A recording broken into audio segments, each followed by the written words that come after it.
What's up guys? So you just set up your brand new iPhone 16e and now you're left wondering what's next. What are some things that could change? Well, don't worry. In this video, I'm going to go ahead and cover the best privacy settings to enable, the best setting for best optimal performance, as well as battery performance. Built-in features are turned off by default, and more in this video. So again, timestamps for everything will be in the description down below for your pleasure. And now let's get started. So the first thing I like to do on every new iPhone is go into the FindMy app and make sure that I have this device enabled for my location to be tracked. This way my spouse, kids, friends, and family will be able to track this new phone, not my old one. So by going in FindMy and select the My Profile, bring up this tab and just make sure it says this iPhone is tracking. If it's not, just tap on the blue icon to allow this phone to be tracked. And now your friends and family will be able to continue using the FindMy app on your new iPhone. Now, next thing I like to go over is Apple Intelligence. You see, if we go into our main iPhone settings on this page right here, scroll down to Apple Intelligence. I like to double check and see if it is enabled or disabled depending on your personal preference, because ever since iOS 18.3, those have been having this feature turned off. They've been reporting that they've been finding it turned on. So double check and see how the setting is looking like on your device. But if you do like to use Apple Intelligence, another thing I like to quickly go in and double check to see if you have notification summaries enabled will be located in the notification tab right in here. On the very bottom, you'll find summarize notifications. Mine was turned off, but by enabling this, it'll bring up a new splash window right here, showing you an animation how it will look like, more detail on how it works, and then you can select the different categories you want to utilize as notification summary features. Notice how news and entertainment is still not available, but by check marking it, once it becomes available, it'll be available. And now all your notifications and summaries will be all stacked, organized. Super useful, especially when it comes to group chats. Now, if you are somebody who's constantly using Apple Intelligence, you know, the Siri animation, you could actually interrupt Siri. And this is a feature that's disabled by default. So back in your settings, scroll down to accessibility and scroll down until you find Siri. In the Siri tab, go down, enable require Siri for interruptions. By having this enabled, if you ask Siri for like directions and it gets the thing wrong, instead of sitting there listening through the entire sentence that Siri is saying to you, you could just say Siri and it will stop. And then you could correct it and like, no, this is what I mean type of thing. So that's what that allows you to do, and it's super beneficial, especially for long road trips. Now, this new iPhone does feature Face ID with a notch. And if you like your spouse or somebody else to also have access to your iPhone, I always like to personally go in the Face ID and passcode, enter your passcode, and log in to set a different alternative appearance. This could be your spouse or girlfriend or whoever you want to also have access to your iPhone. So set up the procedure, and now this iPhone will be set with 2 different profiles to also have access to your iPhone. Now, I don't know about you, but I don't like it when I get into my car and CarPlay suggests me like a certain route it assumes interested in going. This could be a location that you're constantly going to, like a church or the gym as an example. And I don't like this. If I have guests in my car, they get to see what kind of gym I go to, or it just starts like an awkward conversation, you know. If you don't like your CarPlay to be doing this, to properly disable this, back in your iPhone settings, go into privacy and security, right in here, and go into location services. From here, scroll down until you find System Services. In the System Service, scroll down until you find Significant Location, right? It will require Face ID to unlock, but this is where you can see your past records if you have this enabled, of all the locations you stopped or went to, and it'll also show you the third-party different apps that are also utilizing this data. Here you can decide to clear the history or view back your recent histories.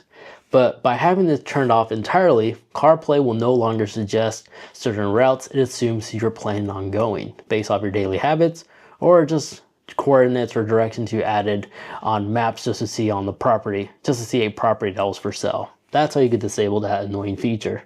And then another thing I like to also show you in here is the freedom to have this power off sound whenever you turn off your device. So if I turn off my phone, listen. It makes that power off sound. And then when I power it back on, it also makes it sound just like an old school Mac almost. The reason I like this is because there's times where it feels like my phone is either dead on batteries or it's buggy. If I turn off my phone and it's not turning back on, Having feedback sound just makes things easier and lets me know that it's a hardware issue or my phone is just not turning on. That's why I like having that feature enabled, so I know my phone is actually turning on, not playing that guessing game like it's not powering on. If you like to enable this, go into accessibility and go to audio and visual right here, and then scroll down till you find power on and off sound, and now you're set. Now when it comes to battery and performance, if you're planning on having this phone for like longer than 5 years, I highly recommend going into your settings, going into battery. Well, first of all, click on the battery health.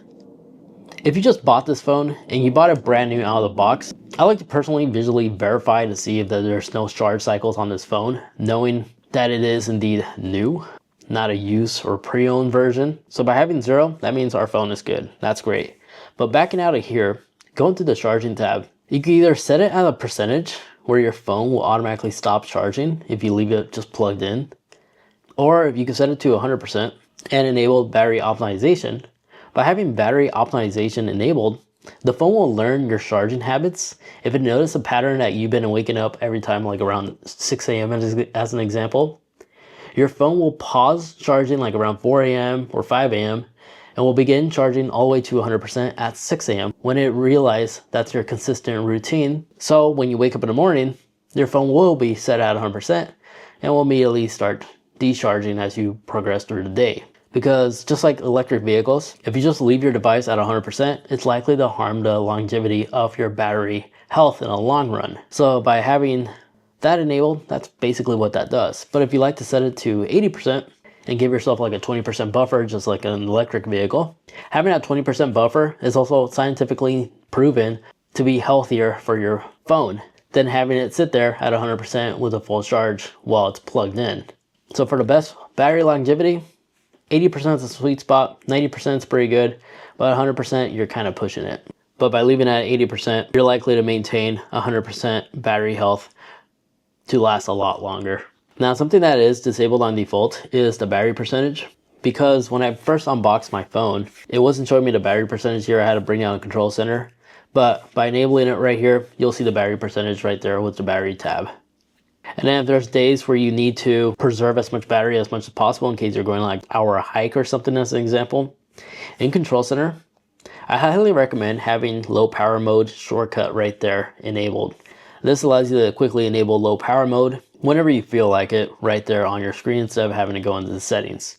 If you don't have the low power mode shortcut, just long hold, click on add control, and just tap on low power mode. Now we have 2 of them, but that's how you could add it.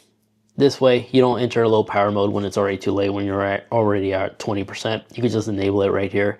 And this will basically just slow down background apps, so you don't get the notification right away as soon as something happens, like your email as an example. It checks every hour, I believe, instead of every minute. Now, new for the iPhone 16 is the action button. This one right here on the side. During the whole setup procedure, it walks you through everything, but in case you want to go back and change something, maybe you change your mind on the certain shortcut you selected, you can always just tap on settings. In the main setting tab, just scroll down to action button. And from here, you could toggle between the different other shortcuts that it has available. And you create a custom one too if you wish to in the shortcut app. But let's say, for example, you want to go from camera to visual intelligence, you could just set it here. And now by long holding, we have access to Apple Intelligence to take visual images, and then you could do like search based off the picture you capture, breed a dog, ask medical questions, or even translate right there. That's what that does. Now, even though this is an iPhone 6.1, some users may find it quite difficult to like reach all the way to the top corner to have access to Control Center as well as notifications. You can enable reachability. By having reachability enabled, you can just do like a swipe down like so. It'll bring down your screen and allowing you to have quick access to your notifications and Control Center without having to reach on top of your screen. If you don't have reachability enabled, you need to go into your iPhone settings and go into the accessibility tab. In here, tap on touch, and then you'll see on top reachability, enable that. And now you have the ability to bring down the screen like so. Now, since we're right here, another feature that's turned off by default is the haptic feedback whenever you tap on a keyboard key. Similar to like a mechanical keyboard that gives you that satisfying feel, you can resemble something similar to that on your iPhone. So it doesn't just feel like you're touching a digital display. You actually have feedback that you actually press on the key. To enable this, just scroll down to Sound and Haptics. In the Sound and Haptic tab, scroll down until you find the keyboard feedback right here. Tap on here and you can enable it both sound to react with your silent switch or not, or haptic feedback. So that's how you can enable haptic feedback on the keyboard, which definitely is a game changer. Most people will hate it, but I've seen people, well, as soon as they turn it on, they actually were convinced that this is pretty awesome. And they maintain it, and they just left it on ever since. Now let's move on to some iPhone call features. So in the settings, scroll down to all apps right here. In the all apps, look for your phone.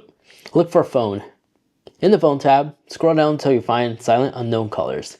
If you're somebody who receives a lot of spam calls like I do, I highly recommend having this feature enabled and going back and make sure you have live voicemail enabled. By doing this, if it's like a telemarketer or a spam caller or unknown caller, it will automatically just put them to voicemail. And then from there, your log page will show you the transcript of the voicemail. And from there, you can make the decision if you like to pick up or not. In addition to that, if we exit out of here, a feature that all iPhones now have is it's like a caller ID. Think of like a gamer profile as an example. If you go into your app settings and you scroll down to message, in here, scroll down until you find share name and photo. You know that incoming call screen that you typically will receive when you pick up a call or somebody else's phone call from your contact or somebody that's calling you? You could customize it right here, and you're seeing my preview on how mine looks like right now.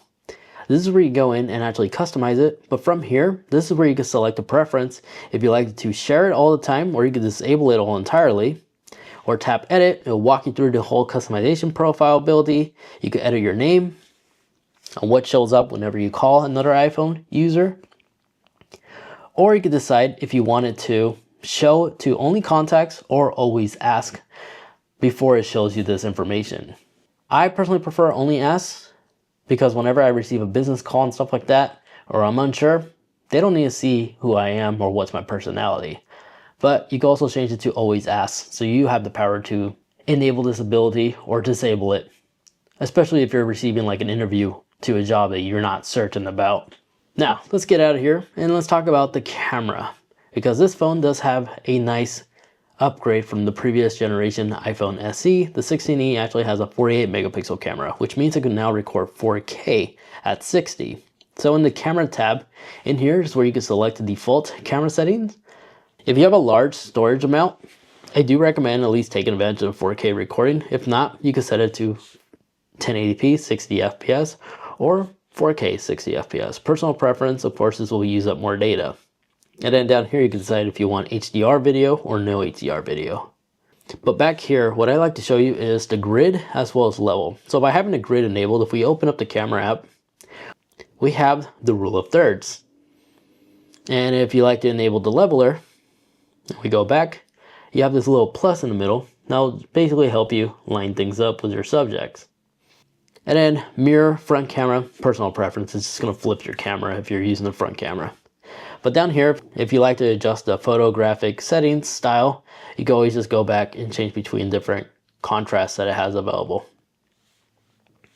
But a feature that was recently added is the ability to record a video while your music is playing. This is super useful, especially when you have it paired to CarPlay.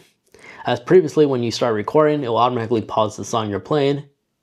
So when you're recording, you don't hear anything around. If you like to continue that natural tone, you will find it in the camera settings, and then go into record sound, enabled, allow audio playback. Because if you read the description, audio playback will not pause automatically when recording the video, and it will capture actually the song while you're recording. So make sure that's enabled if you like that. Now, some of these next few stuff are stuff that I covered in past videos, but I find them to be crucial as well on the iPhone 16. So here they are. Let's begin with Wi-Fi privacy settings. By launching settings and going into your Wi-Fi section and hit the little eye icon on your Wi-Fi connection that you are currently connected to. In the bottom right here where it says privacy Wi-Fi address, where it says fixed, go in here, enabled rotating. This will help in making your phone being less prone to personally target ads and will prevent those ads from following you from one app to the other. Mine was set to fix, which means it's easier for these advertisers to track me, but now I selected rotating. It's more hard and complex for them now. But if we go back here, on the bottom right here where it says limit IP address tracking, go ahead and enable this, because if you read the description, limit IP address tracking will hide your IP address from known trackers in Mails or Safari. More amazing tools that we finally received to prevent advertisers from not just stealing our information, but also making a profit off your daily tasks when you're just casually operating your smartphone. Now from here, next thing I want to show you is the new privacy and security features, which will be located in the Face ID and passcode section. Just tap on privacy and security and go into your contacts. If you look closely, now we have the ability to limit access to some third-party apps. Before, like on Instagram for example, it was full access or none. Now you can limit access and you can select the individual contacts individually if you want your friends to find you on certain platforms, or select none at all. So now Apple gave us the ability to finally have more control on what app should have full access or limited access in terms of our contact lists. Because if you scroll down and just look at all these third-party apps that request for this information. So definitely spend the time here in selecting the people you want them to find in certain platforms, or the ones that you just don't want them to have access to anything at all. Now if you ever subscribe to something, I know we already are familiar by tapping on your profile picture on top in the settings and go into the subscription tab. Here not only is a quick method to monitor your subscription, but now when you click on a subscription, now you have the ability to view other plans and quickly switch from one subscription option to the other instead of canceling and going on that third-party app and selecting the subscription you want to change to. Now you can actually have more options right here in your subscription. To show you a better example, here's Instagram for example. You can now select all plans and quickly switch between the different plan options that they have available instead of canceling a subscription or launching the app just to change from one subscription to the other. Now the password app was a new given feature, or a new app I should say, that you can monitor all your existing passwords right here, making like third-party NordPass or other subscription obsolete now. Because here you can create groups to share passwords with friends and family. Like right now I'm sharing my TikTok account with my partner as an example. And you could create different groups for like work purposes of course as well. You could do that. And then in Wi-Fi of course, by clicking here, selecting a Wi-Fi name, you can share the QR code, so an Android user could quickly just scan this and they'll connect to the internet without you having to actually give them your password. That's quite awesome. But something that's not well known is the password app has some impressive settings. You can locate it in the settings section. Let's get out of here real quick. In the home page, go down into the app section and look for the password app. So here it is. Click on it. And down here, make sure you have these 3 safety features enabled. The detection of compromised passwords. If it detects there's a breach at a certain website you had a password with, it will notify you. But then also here where it suggests strong password, definitely enable that. And also make sure you have allow automatic passkey upgrades. In case you change your password, this will automatically do it. These 3 are crucial. But down here where it says view autofill settings, click on this. It will take you to this new tab. And you can enable passkey to work on even third-party apps. This way the password app will work even on third-party non-Apple apps as well. But right here where it says verification codes, delete after use, delete this to keep your device safe. This way you're not left with a bunch of verification codes in your messages. This way it will automatically be clean once you use the password. So definitely a few things right there in the password app you definitely want to enable. And then if you're a user who uses the Apple TV a lot, if you go into accessibility and go into audio and visual, it should look like this, blue with the little speaker and an eyeball. In here, just enable voice isolation. And on supported apps, when you're watching a movie, you can now increase voice isolation to reduce any background noise so you can actually hear your movies or TV shows with all the explosions or background music and stuff like that kind of dimmed down using machine learning. Right now, this only works on Apple TV. So if we launch the Apple TV and we tap on a show as an example, I'm going to select this one, Masters of the Air. Let me know if this is a good series. I just started watching it. But by selecting this little tool down here and tap on audio, we now have this new enhanced dialogue where you can isolate everything And this will allow you to actually hear everybody's vocal much cleaner and crisp. It's a great powerful tool for those that just wanted to hear what's going on vocally and you're just trying to limit distractions. I think that was really cool.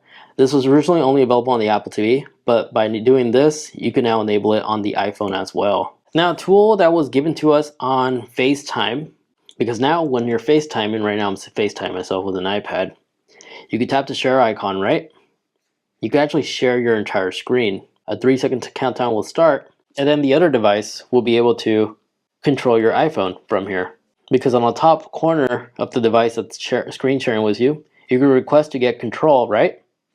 And then continue, accept, let it connect, and now my iPad has full remote control of the iPhone that's being shared right now. But your notifications will still appear. If you want to hide some of your privacy, there's a setting you could disable. If we leave this call right now, if you quickly go into your settings and go into notifications, look for screen sharing, and make sure you have allow notifications disabled.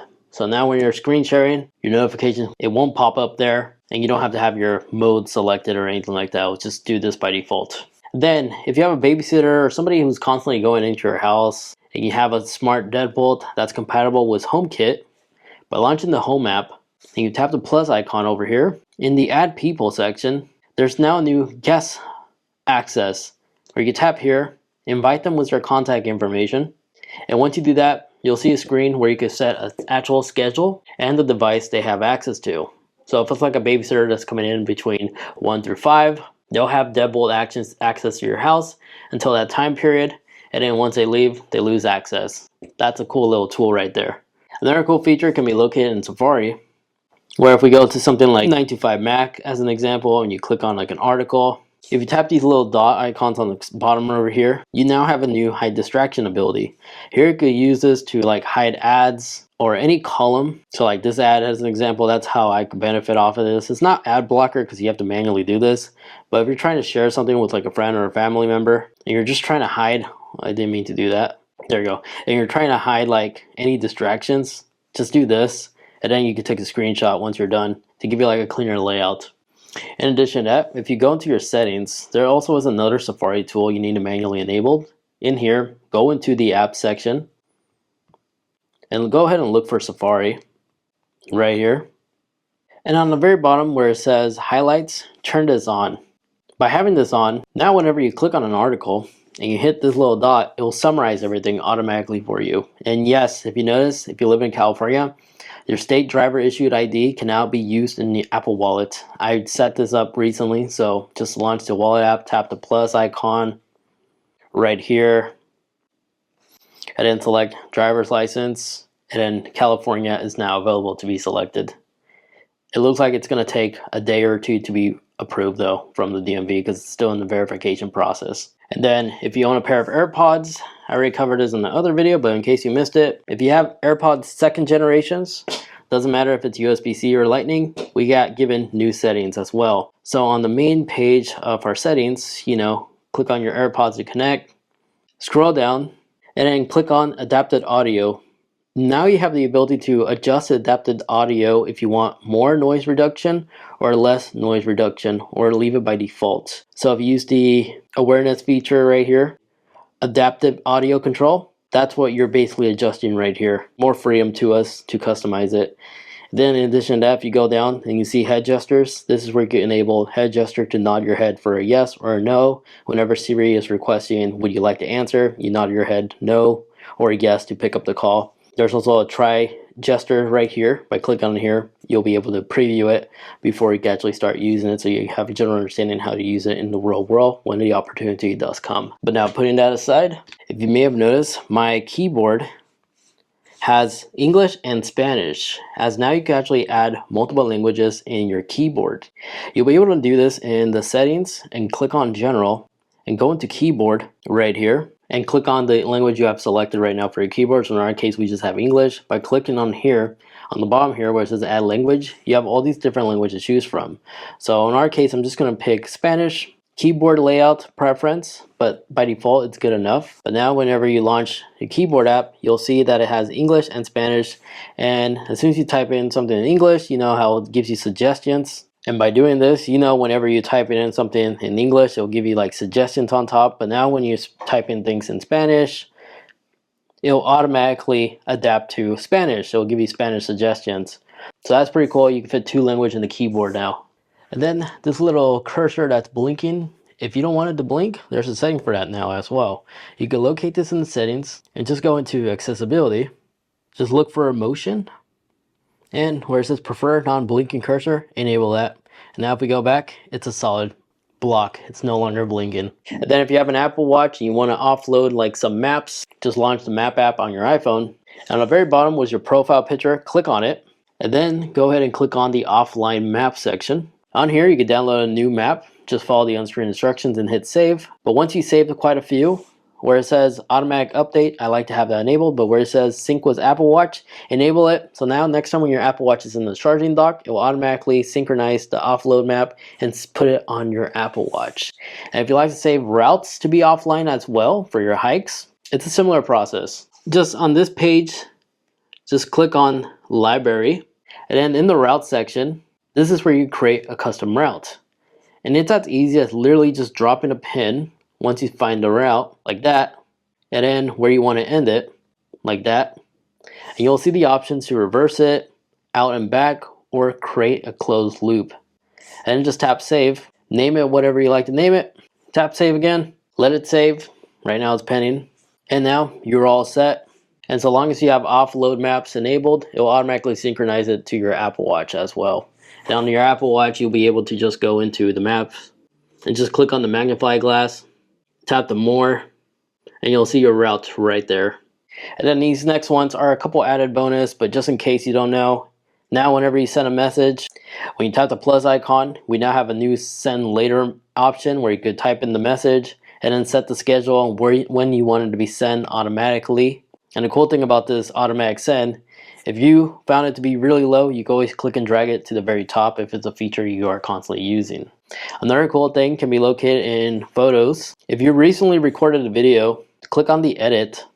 On the top here, you do have the ability to adjust the FPS rate right here. And you can also customize it so the FPS rate is only adjusted at a certain section. So if you want the video to play normal speed and then slow down, you can now do that. Now other than that, now you are a pro when it comes to using your iPhone to its full potential, as well as making sure you have some of the best privacy settings enabled on your device. If you found this video informative and useful, you know what to do. Really appreciate it if you can actually leave this video a like, as those strongly help support the channel. But not only that, allows this channel to continue to be powered by you guys, the viewers, which is why you don't see integrated brands for like a VPN or sponsorships. So by simply hitting that like button, that strongly lets this channel be powered by you guys. So thank you for those that hit that like button a like. Now if you wish to watch more, check out this video over there where I highlight all the best settings and new features you can enable on the Apple CarPlay, including the capability to automatically pause your music as you get in the car, a feature that should be enabled by default. It's not.